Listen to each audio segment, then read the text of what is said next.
Yo, what's going on, people? Oh, we got a number one fan in the house, JB's kid. Welcome into the Not Move podcast, the scrap sheet, breaking down UFC London, Evloev versus Murphy. It's your boy Jimmy. Jaw's MIA at the moment. I don't know where he's at, but we got my man JB here to help me out. Back at it again. Um, before we Yeah, before we break into this fight card. There's a little bit of news going on in the UFC. Not too much that it's crazy.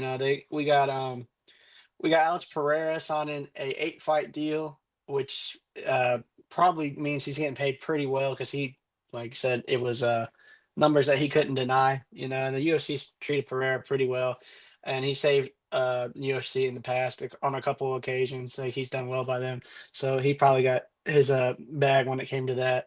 An 8 fight card, an 8 fight deal at 38 years, probably. I mean, he's been fighting like twice, occasionally three when that like he had to save a card. He's been fighting twice a year, so we got him probably locked in for the next 4 years. He's gonna be fighting until he's 42 in the UFC, which is a good thing to have.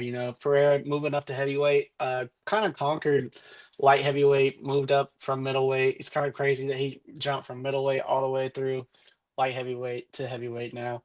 And on the Oldberg card, he's fighting for, or not the Oldberg card, he's fighting Cyril Gahn for the heavyweight title, or interim at least, since Aspinall's out. So that's it's good progression in his career. I feel like if he gets that, he's going to be up there in the GOAT conversation, probably top 10 for sure. Just the way he's dominated three different weight classes.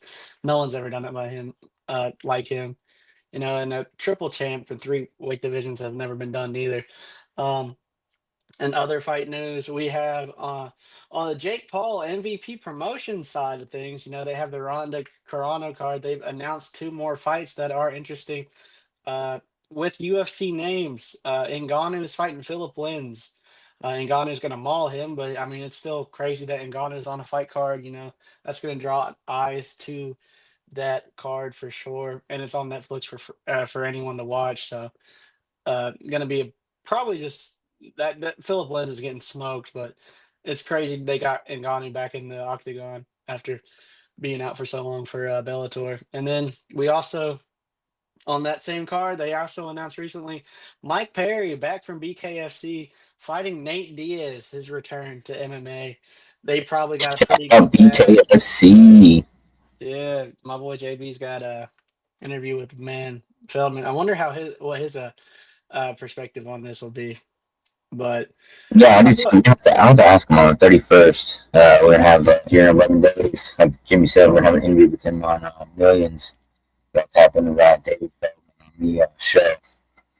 Pretty yeah, I big. think this is causing like some competition the UFC hadn't had in a while, man. And like, yeah, these guys are making their name in the UFC, but then they're going and they've had a career. Now they're going on to get money fights in the Jake Paul Netflix era. And I feel like with how Paramount's going, is like Paramount doesn't get paid for subscriptions anymore. So the super fight cards that we've seen in the past might be a thing of the past because they're getting the same numbers no matter what. I mean, I guess viewership matters, but them having like a super fight card isn't really going to affect them. That's why I also think the White House card was kind of overhyped as well.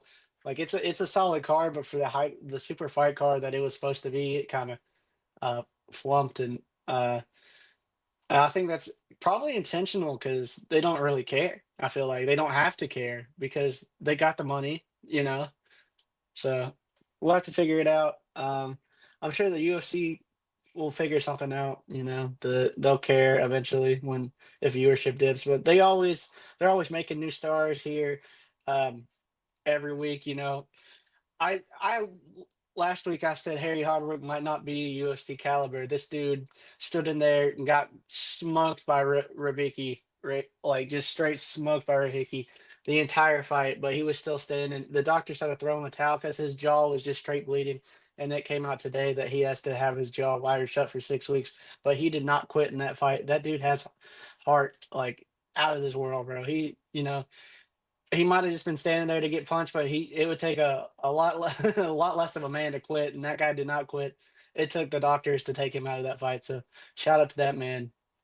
And then Vallejos smoked Josh Emmett like first round. Just oh my gosh, that kid's the future of the featherweight division for sure. He's on his rise.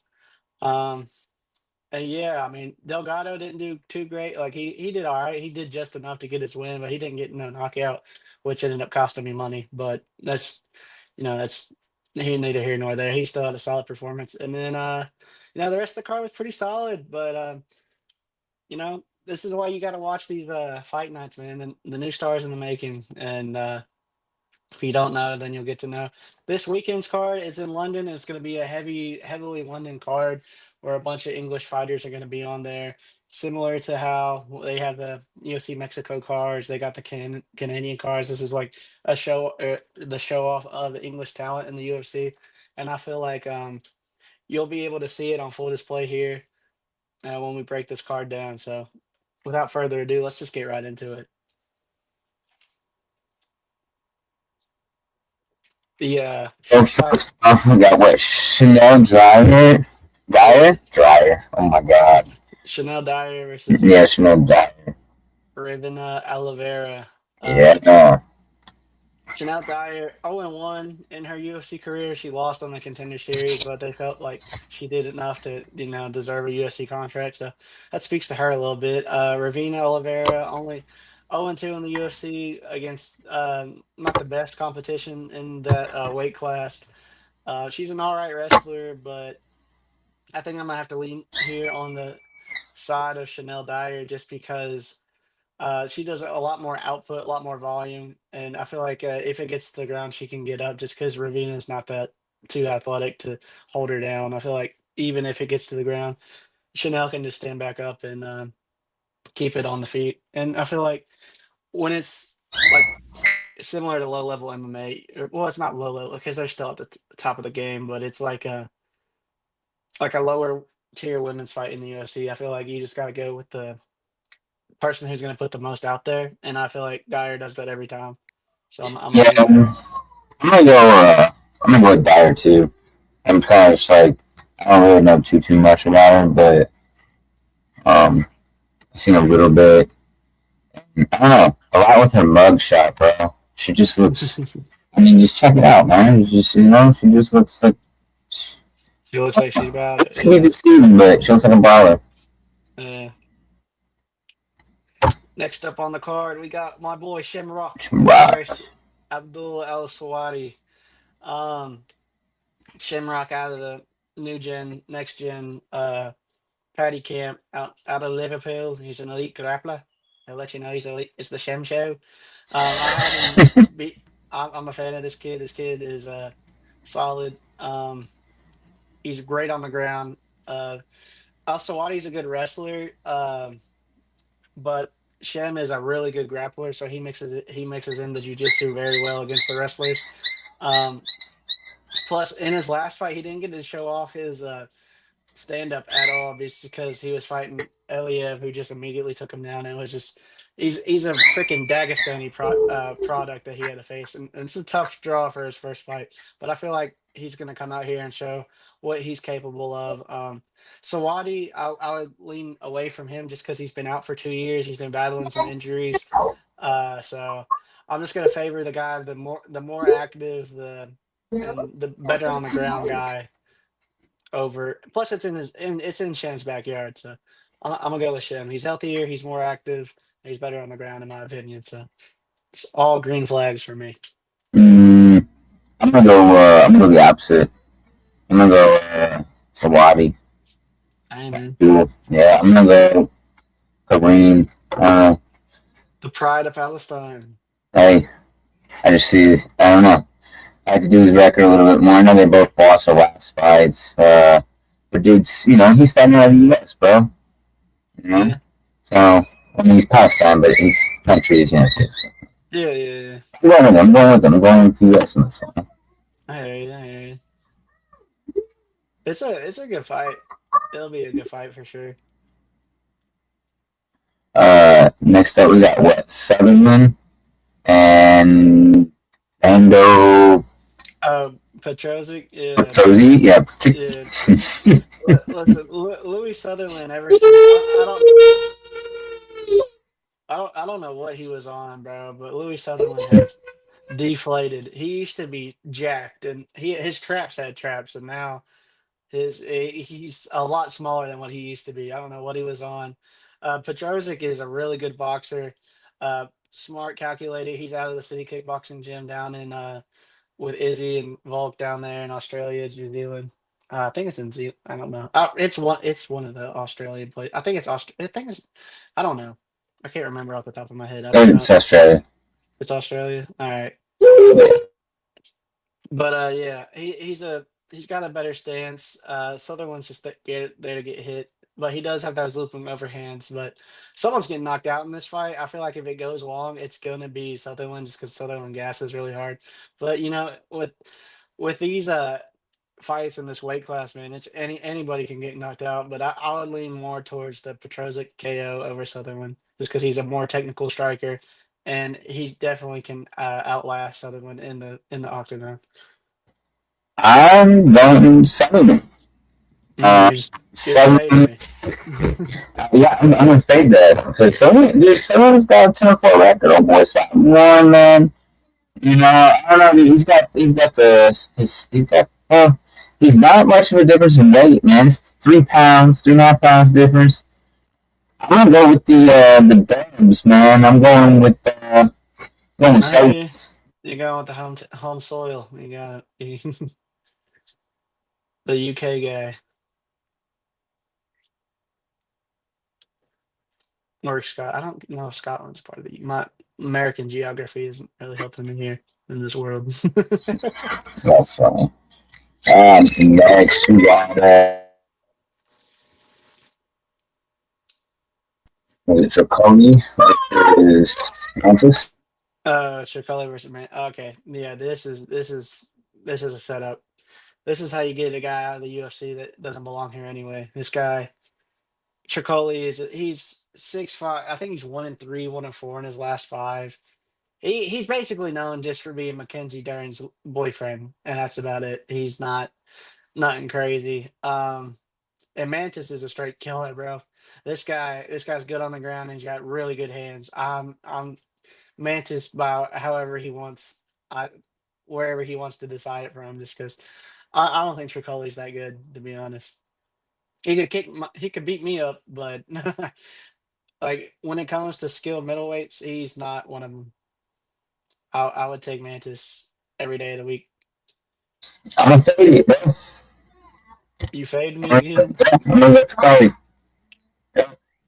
Well, You if you know, take JB's picks, you're gonna make a lot of. If they come through, they're gonna make a lot of money because these are a lot of dogs that JB's on. All of these guys are dogs. hey, I don't know, man. I'm just going. I'm going off just a little bit of luck. And, I'm not looking too deep, but I hear you. I mean, you never know. This is why they get in the cage, man. Minus yeah, 800 fighters have lost before. we got Mario Pinto, Felipe Sancho. Versus Felipe. It's the Mario Felipe fight. Yeah. Yes, sir. Felipe has fought absolutely nobody. And I mean, this is like the olden days where they said he fought taxi drivers and Uber drive. Like he ain't fought nobody. Tomato cans. Pinto's proven. Pinto's solid. He's gonna knock him out. I don't think anything that Felipe can do. Felipe lost to a guy on Contender Series who had like a 2 days notice. Felipe is not UFC level. Mario's gonna take his head off. Yeah, give me Mario Brothers. I hear you, man. We got Nathaniel Wood versus Lozano Kieta. Yeah, Kieta. listen. Yeah, this fight is crazy. This could go either way. This is a coin flip to me. I had to watch the weigh-ins just to see which way I was gonna lean, because Losan Kieta in his last fight was supposed to fight Pitbull, but he came in overweight. Kieta's huge for this division. He's got a lot of power. But Nathaniel Wood's got heart. He's got the he's got the wrestling. He's an all right stand up striker too. But Chiesa just has the pure size advantage. He came in at 146. Like if you look at the frame difference, it's a lot, and it's going to be a lot to overcome. I wanted to take Nathaniel Wood, but after seeing him on the scale, bro, I got to take Chiesa. Chiesa's just massive for this division. I don't know how he's in this division, to be honest. No, yeah.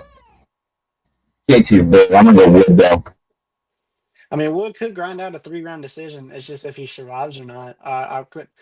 Uh, he mixes in the grappling pretty well. Like that's not a bad pick. I don't mind. Like that's a 50-50 fight to me. The odds of it being Chiesa minus like upwards of minus 250 to 300. I don't agree. I think this is a 50-50 fight. Nathaniel Wood can hang in there. He's a dog, man. We got Mason Jones and Axel. Axel Sola versus Mason Jones. Yes. This is a styles matchup. Axel Sola is skirt the outside karate style, take you from the range, and Mason Jones is a like a in your face clinch, dirty boxing. Has the threat of the ground game, and I'm gonna go with the guy who has been in there with better comp, and I'm gonna go with Mason Jones. Mason Jones is he's all around well-rounded MMA. He's got the in close boxing. He's got good striking, and he's good on the ground. Axel Sola, I mean, in his last fight, he fought up a weight class, beating Reese McKee. I actually picked Reese McKee just because I didn't think anything Axel Sola did outside of the UFC was too crazy to me, like his competition level. And I'm gonna pick against him again, man. I don't. He's an all right striker. He's got a good karate style, like I said. He hits you from the outside. He's a pretty solid fighter, but Mason Jones gets it dirty, man. He'll grind out this fight, and I think he'll get it on a UD just because he just he's intense, man. He's all heart, and I think he'll just come out on top. I'm gonna go with you. I'm gonna take Jones as well. I hear you, man. Finally on the same page. Well, we went the same with you last time. Nah, yeah, I get you. Hey, all this means is someone gonna be right. I don't mind picking opposite people because someone gonna be right. No, yeah, no, I get it. That's some of the prelims right there. You wanna Yeah, you want to run the ads real quick before we sponsors? Yeah. The main card breakdown. Teaming up with BetUS, the sports book that lets you wager anywhere in the country. And we're giving you a massive edge. Use promo code NOTMOVE when you sign up and get a 100% match on your first 3 deposits. Plus, there's a 200% crypto bonus up to $27.50. Football, hoops, baseball, soccer, it's all in play. Think you know sports? Ride with the underdog. Get in on Pick'em or Best Ball. Make your moves and watch the games come alive. Play $5, get 100 instantly when you sign up with promo code NOTMOVED. Turn every drive, dunk, and homer into a payday. Download the Underdog Fantasy app and start winning. Need some new Not Move drip? The In the Wickets hoodie just dropped. Super soft fleece, heavyweight feel, and the official NMP patch on the sleeve. Tap add to cart, check out, and let us handle the rest. In a couple days, it shows up at your door, ready to rock. Rep the podcast from the couch to the tip. Oh, the Orphan Elimination Chamber tee just dropped. Fresh out the box. Look at this. That print is nasty. Chainlink O, silver hit. It's tough. It's soft too, y'all. Fits right. Little drip for the Elimination Chamber weekend. We rocking these all season. If you're part of the Not Move fam, you already know. Jump on it before it's Grab gone. yours now at Not Move Shop. Today's episode of Not Moved is brought to you by Open Goal, the world's #1 backyard goal. If you love soccer but hate chasing balls into the neighbor's yard, this thing is a game changer. Its rebound net sends missed shots right back to you, and the side nets keep your landscaping and your windows safe. It's perfect for kids, for training, or just having fun. Today's episode of the Not Move podcast is brought to you by Walmart.com. With our storefront in the Walmart app, you can get everything you need. Pick up or have it delivered. We ordered dinner while recording and it showed up before we wrapped. Better good sweet corn and burrata ravioli. Nuri protein drinks, even St. Patrick's Day treats. Walmart.com. Episode of the Not Move podcast is brought to you by the MLB Shop. They have every team's gear, from classic caps to World Baseball Classic hoodies, all official and all ready for game day. Tap the link in our bio to head straight to the shop and snag your favorite merch. Basketball nights just got even bigger. With NMP and MyBookie, you can bet on every matchup, no matter where you live. Tap in, pick your spread, and watch the action unfold. Start wagering in every state with NMP and their sponsor, MyBookie.ag. Use promo code NOTMOVED for up to $125. The Not Move podcast is fueled by Dubby Energy. Smooth, jitter-free focus and flavors that slap. Mango, berry, watermelon. Whatever gets you locked in, they've got it. Hit up Dubby.gg, use promo code Not Moved, and snag 10% off your order. Stay not moved, stay energized. Today's episode is brought to you by the NFL Pro Shop. If you want to rep your squad with fresh gear, this is where you get it. Jerseys, hats, hoodies. Even the sideline stuff. It's all there and it's all official. Hit the Not Move link in our bio. Gear up for right here on TikTok. The Not Move podcast presents you Southgate's Parlays. Break the bookies, not your bank. For just $9.99 a day or $49.99 a week, you get the daily fire picks delivered straight to your phone and a direct line to Southgate himself in our private Discord. Tap the link, grab your membership at NotMoveShop. Not Move, fam. Southgate edition just landed and it's fire. Check the tee, watch out for the skis and the wickets. Hockey stick, cricket wickets, all vibes. We got hoodies, mugs, caps, beanies, whatever you need. Cop yours before they... Yeah. Shit's great. All right, yo. So up next, we got Curtis Campbell versus Danny Silva. Yeah, this is a firefight. Danny Silva is a really slick boxer. He's got a couple KOs over some mediocre guys on the earlier circuit earlier in his career before he got into the UFC. Now he uses just kind of uses his boxing skills to get pretty good decisions. He's got really good hands, good technical skill. But Curtis Campbell, the Pink Panther man, he mixes it all up. The MMA, he's got slick striking as well, bro. I just look at this guy. Look at him, man. I can't pick against him. It's in his backyard. I think he's a more well-rounded fighter. I feel like the threat of the grapple is going to play into this a lot, as well as like I think he's better on the ground than Barlow is, and with control time and just being able to beat him on the ground. I gotta lean the side of the Pink Panther, man. Curtis Campbell. This kid's gonna be something, man. I can feel it. I feel like he's a solid fighter. So watch out. Yeah, he's 8-0 versus dudes 10-2 right now. His last fight was his debut. Right out of England, 5'9". I mean, I'm gonna roll with you, Jimmy. I'm gonna roll with Curtis. I hear you, man. I hear you. Yeah, That's a solid fight. It could go either way. But I gotta lean with the hometown guy here, man. Well-rounded. I just think he's more well-rounded than bro. Up next, we got Roman. Oh, Roman Dolidze versus Christian Leroy Duncan. Yeah. All right. Roman Dolidze just got the only thing he's good at is grappling, right?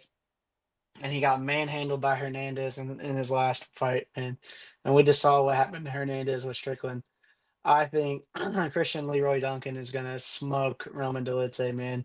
This guy's got great hand speed. He's right in his backyard as well. There's another.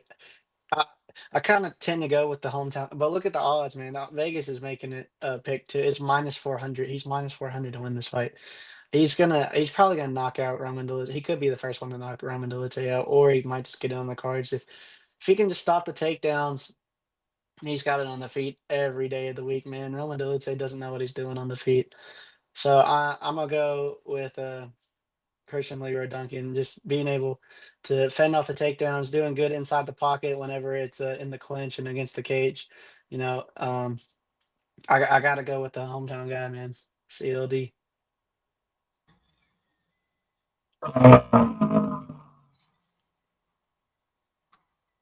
Man, I'm gonna fade it. I'm gonna go Roman. I hear you, man. Yeah, we got all these down. We'll see. I'm probably gonna do like horrible, but we'll see how that goes. Yeah, Up next, dude, we got Ski and Austin Lane. Yeah. Austin Lane is not very good, man. He's not very good. He's coming down from heavyweight to light heavyweight. He's 6'6", coming into light heavyweight. I don't like this for him at all. And I just feel like he's just gonna get pieced up and taken out, man. Yeah, I don't understand why he's making that move because in the heavyweight division, there's only like 30 heavyweights signed to the UFC right now. So if you're like actually active and working, you can move up in the weight class. Like you saw what Waldo did in a year and a half. He went from unranked to a top 5 fighter, top 10 fighter in the weight class, man. So I just don't like the move. I don't know why he did it. I feel like he's just cutting like he was weighing in at 250. Now he's gonna gotta cut 45 pounds. I don't know how he's gonna do that. He made the cut. It just I don't he looks drained. I don't know. I don't like it at all. I'm going with some way to get him out of there. Yeah, man. With I don't know, dude. I don't like the whole thing. I'm gonna go. I'm gonna go Austin Lane. I'm Yeah, gonna pick really. Lane. I don't know why. It just I don't know. Lighter man skill, man. I swear he's just gonna get outmatched on the feet, bro. He's gonna get his head taken Yeah. off. Dude, up next, bro. We got Michael Page versus Sam Patterson. This is a fire. Michael Venom Page versus Sam Patterson, right? So these two were training partners for Michael Venom for MVP's last couple fights, 3 fights. Patterson's been around MVP for about a decade. He's been in the fight camp for the past 3 camps. He knows MVP, but the problem just because you know MVP doesn't mean you can stop MVP. We're in a big cage. His style's gonna work just how it always works to eat the stick and move, where he barely throws, but every time he does throw, it's a freaking monster hit. MVP will point fight him to death, man. Even though Sam knows it's coming, he can't stop it. Sam does have the advantage in grappling, but I was watching one of the MVP's fights in Bellator where this guy was a straight grappler and he couldn't even get him down. And that guy is better at grappling than Patterson was, in my opinion. I think it was a Colby. I can't remember. It was something like that. It's just it doesn't matter, man. I gotta go with MVP. Bro's hands are so big that it makes it harder for like when they clinch up in the clinch to like drag him down. Like he has wrist control every single time just because his hands are massive. I just and it'll be one of those fights where it looks close just because MVP doesn't have a lot of volume, man. But with the big cage where he can just like stand back, skirt around, do his little thing, it's every he's gonna moment for him basically. It's like, oh, he had a better strike in this moment, in this moment. It's gonna be a little moment fight where there's gonna be like 2 or 3 moments each round, and MVP will get it on the cards. I like Patterson though. Patterson's a solid fighter, well-rounded guy. It's just he's training like just how Patterson knows how MVP fights. MVP knows how Patterson fights, and it's like the Padawan versus the Master here. And I think Master still got him, man. Yeah, I'm gonna go with Page on this one. Take the record. Yeah, man. The 39 next, versus 29, I believe, like a decade more of experience. It's crazy. yeah, it's It's a lot wild. to overcome. Yeah, shout out to Chuck Norris, RFP. Yeah. You got Luke Riley versus Michael. As well. Yeah. Yeah, Yeah, this is a good fight. Michael Aswell Jr. is he's a solid striker. He's all right on the ground. He's a I would say better wrestler than Luke Riley, but Luke Riley really hasn't been tested too much on the ground. But he comes out of that Patty the Batty camp that all they do is grapple over there. And this guy Luke Riley coming off a crazy second round KO in his debut. He's basically next gen's next guy. He apparently rumors are going around that he gives Patty work in training camp. Back at the home gym. It's in his backyard, man. I can't go against the hometown kid. This kid's gonna be a problem later on. He's got really fast hands. He's got that light switch KO power. I'm just gonna go with him just because like it's in his backyard. We can see how Aswell reacts, and I feel like if Aswell reacts by just after he gets hit a couple times, if he goes straight for the wrestling, he's going to be in trouble. So I'm going to take Luke Riley, the hometown kid. He's going to get a massive pop from the crowd. The crowd's going to be loving this. It's going to be crazy.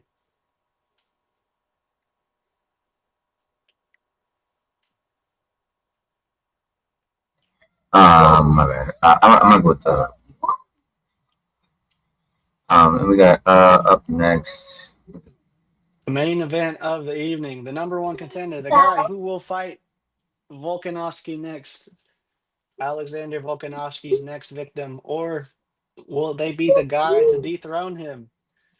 Movsar Evloev versus Lerone Murphy. Now, Movsar, will go.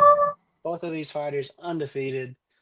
Movsar in his last fight had a beautiful spinning back elbow over Pico, just absolutely turned his lights off. And Movsar hasn't fought in, I believe, 2 years, right? Since 2024. All in his last fight against Aljo, one of the best grappling matches in all of UFC. It was just straight grappling, and it was really fun to watch. For me, who's not like I'm not a huge fan of just like all the grappling all the time, but that was the most entertaining thing I've watched. Um, Octagon, to be honest. And Mozart, he's a decision merchant. He doesn't get anyone out of there.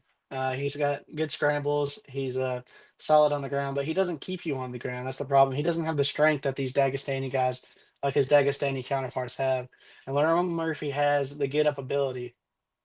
And I believe, every single one of these fights starts on the feet, right? So, oh, sorry. I feel like as long as Lerone Murphy just keeps getting up and doesn't get tired, he pulls this out because he does the little things. He does the damage with the elbows and the knees in close. He'll be throwing from on the bottom, and like I said, he's great escapability, great get up ability. And Mozart doesn't have the strength that these other, like the Dagestani other, like his counterparts have. Like he doesn't hold people down like Khabib or Hamzat or Islam does. He just kind of holds you there, and he just kind of lays on you, but he doesn't really progress anything. So I feel like there is going to be openings, and Lerone Murphy is going to be the next guy to challenge for Volkanovski's featherweight title. So I'm going to go with Lerone Murphy getting a decision win, probably split. It'll probably be split, but I'm going to go with Lerone Murphy to get the job done. I'm going to go Mosbar. Yeah, I'm going outside my Fajin. I hear you. I mean, it would be good to see Volk tested on the ground by someone like Mozart. But I just don't. I gotta think of damage, and I feel the way that these refs have been scoring fights, it's like if you're not doing anything on the ground, they're not really going to give you much advantage. So that's why I lean the side of Murphy. But hey, I mean, someone's going to be right, and I feel like it'll be a good fight with Volk, no matter who the winner is, because Volk hasn't really been tested by a grappler of Mozart's caliber before, and Lerone Murphy is just a new name, a new face, and not Diego for the third time, This man, the only person that Volk hasn't able to figure out in rematches was Islam. Like Volk's only losses were Islam and Ilya. Man, he's a tough guy. He's probably the best featherweight of all time. So for him to get this new blood, it'll be an interesting how he reacts to it, how he finds a way to win, or if he does. But we'll have to see who wins the number one contender spot first. And I feel like that's a solid breakdown. That's all the real UFC news that I know off the top of my head. I'm pretty sure the dribble is about to start soon. So shout out all you people listening. Make sure to like and subscribe. And we got to come at you next week with a breakdown of Israel Adesanya's return to the ring versus Joe Pyfer in Seattle. All right. See you. No, but Friday nights, 9 Eastern, it's the Dribble NBA edition on the Not Move podcast. We break down the week, the trades, the highlights, everything around the league. Tap in, chop it up with us, and get the takes that move the game forward. Stay not moved. If you're craving baseball talk that doesn't flinch, tap in with us Monday nights at 8 Eastern. It's the Rusty Mitt MLB edition of the Not Move podcast. Breakdowns, debates, all the swings and misses without the fake fluff. Join us live or catch the replay wherever you get your pods. Rusty Mitt, not moved. Stay not moved. Tap into the Not Move podcast every Friday night at 8 Eastern. We're bringing the scrap sheet, UFC edition. Every jab, every takedown, every headline. All the fights, all the drama, all the picks, right here. Watch live on YouTube or listen anywhere you get your podcast. Hit follow, hit subscribe. And stay not moved. Tuesday nights just got louder. Ringside Rewind is live every week, 9 Eastern. We're breaking down Raw, SmackDown, and everything leading into the weekend. If it happens between the ropes, we're talking about it. Deep dives, hot takes, and a few surprise and replays. A whole lot of arguing. Yeah, but the good kind. Ringside Every Thursday night, the Not Move podcast drops a new episode of In the Wicked. Our deep dive on everything around the NHL. We break down the plays, the trades, the stats, and the stories that matter. Plus, a few hot takes along the way. Join us live at 8 p.m. Eastern, or catch it on your favorite podcast app right after. Same energy, same on. The world's game has a new home. Tap into the Not Move podcast every Sunday night at 9 Eastern. It's the football edition, and I'm bringing you the El Uncle Max attack, everything World Cup, every angle, every goal. Breakdowns, laughs, and all the passion in the pitch. Stay locked, stay ready. Morning bettors, welcome back to Angling the Odds on the Not Move podcast. Every Monday and Friday, we tear into lines, probabilities, and hidden edges across the boards. We run the numbers, chart the trends, and find value plays so you can tilt the odds your way. Live at 10:30 Eastern. Mark it, lock it, and join the conversation. This non-casual podcast may not be reproduced, retransmitted, or reused without the authorized written consent of the Not Move Podcast Network. Thank you, and we hope you enjoyed today's broadcast.